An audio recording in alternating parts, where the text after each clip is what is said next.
मुंबई उच्च न्यायालयाचे circuit bench कोल्हापुरात व्हावे यासाठी मुंबई उच्च न्यायालय आणि मुख्यमंत्र्यांचं लक्ष वेधण्यासाठी 4 एप्रिलपासून पंढरपूर ते कोल्हापूर अशी रथयात्रा काढण्यात येणार आहे, अशी माहिती कोल्हापूर जिल्हा बार असोसिएशनचे अध्यक्ष आणि कोल्हापूर खंडपीठ कृती समितीचे निमंत्रक ॲडव्होकेट सर्जेराव खोत यांनी पत्रकार परिषदेत दिली। भूमीवर कोल्हापुरातले जे काही वकील आहेत किंवा 6 जिल्ह्यातले जे वकील आहेत त्यांच्या शिष्टमंडळासह आम्ही जाऊ, चीफ जस्टिस बॉम्बे हायकोर्ट यांची भेट घेऊ, ॲडमिनिस्ट्रेटिव्ह जजेस यांची भेट घेऊ, कोल्हापूरबाबत प्रॉपर रिप्रेझेंटेशन आम्ही त्या ठिकाणी त्यांना देऊ आणि कोल्हापूरमध्ये सर्किट बेंचची स्थापना करण्याबद्दल आपण त्यांना विनंती करणार। दुसरा रथयात्रेचा दुसरा विषय असा आहे की गेल्या 4-5 दिवसापासून किंवा आठवड्यापासून आमच्याकडे नियोजित होतं की पंढरपूरपासून एक रथयात्रेचं प्रयोजन करायचं आहे आणि ती रथयात्रेची सांगता कोल्हापूरपर्यंत करायची आहे। तर 4 तारखेला 4 एप्रिलला पंढरपूर येथून पंढरपूर तालुका बार असोसिएशनचे अध्यक्ष राजेश चौगुले आहेत यांच्या सारथ्याखाली त्या रथयात्रेचा प्रारंभ होईल।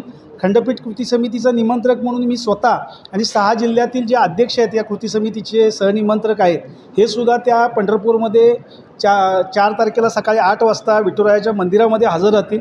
विठुरायाचं दर्शन घेणार, त्यांना या खंडपीठाची पूर्तता होण्याबद्दल आम्ही साकडं घालणार आणि तिथून या रथयात्रेला प्रारंभ करणार। ही रथयात्रा पंढरपूर सांगोला असं क्रमण करत वाटेमध्ये जेवढे आमच्या कृती समितीचे बार असोसिएशन येतात त्या बार असोसिएशनचं स्वागत स्वीकारत आणि त्यांना सोबत घेत कोल्हापूरपर्यंत येणार। कोल्हापूरमध्ये ज्यावेळी रथयात्रा येईल त्यावेळी कोल्हापूरचे सगळे वकील जे आहेत ते कोल्हापूरच्या वेशीवरती म्हणजे आपल्या हायवे नजीक त्या ठिकाणी त्यांना जाऊन ॲप्रोच होतील। आम्ही तर रथयात्रेच्या सुरुवातीपासून असू आणि इथं सगळ्यांना ॲप्रोच करून घेऊ आणि तिथून महालक्ष्मीच्या मंदिरापर्यंत ही रथयात्रा जाणार।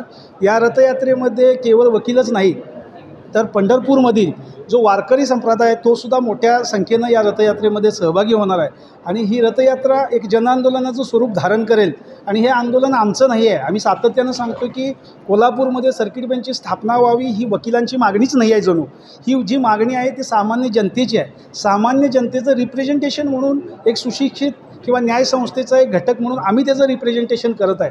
तर जनता आता या आंदोलनामध्ये सहभागी झालेलं आहे। आजच्या पत्रकार परिषदेसाठी सुद्धा जर आपण बघितलं तर कोल्हापूर फर्स्टचे संयोजक सुरेंद्र जैन साहेब आहेत, मॅकचे अध्यक्ष आहेत MIDCचे, परत मोहन कुशिरे आहेत, कोराणे साहेब आहेत, कमलाकांत पाटील साहेब आहेत किंवा हॉटेल मालक संघाचे अध्यक्ष आहेत, हे सुद्धा आज या पत्रकार परिषदेला आहेत। हे जनआंदोलन म्हणून याचं स्वरूप धारण केलेलं आहे। आता तर याच्यामध्ये सामान्य जनतासुद्धा प्रवेश करेल आणि या रथयात्रेच्या निमित्तानं त्याची जनजागृती चांगल्या प्रकारे लोकांना माहीत होईल आणि लोकांना समजेल की हे खंडपीठ कुणासाठी आहे आणि कुणी याच्यामध्ये आहे आणि याच्यातून एक चांगला संदेश उच्च न्यायालयापर्यंत जाईल।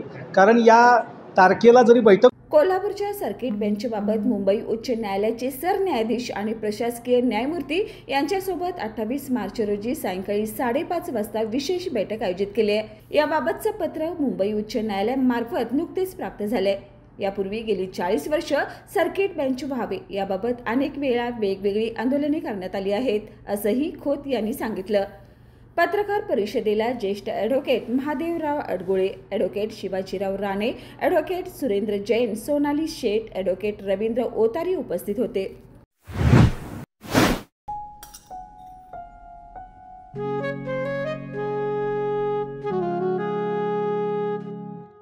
बाबा, आज येताना बासुंदी घेऊन या ना। अगं, कालच आपण आईचा वाढदिवस होता म्हणून आणली होती ना। ऐकलं, गोकुळची बासुंदी पुन्हा खावीशी वाटतेय। खरं सांगू, मलाही खावीशी वाटतेय। पुन्हा पुन्हा खावीशी वाटणारी गोकुळ बासुंदी।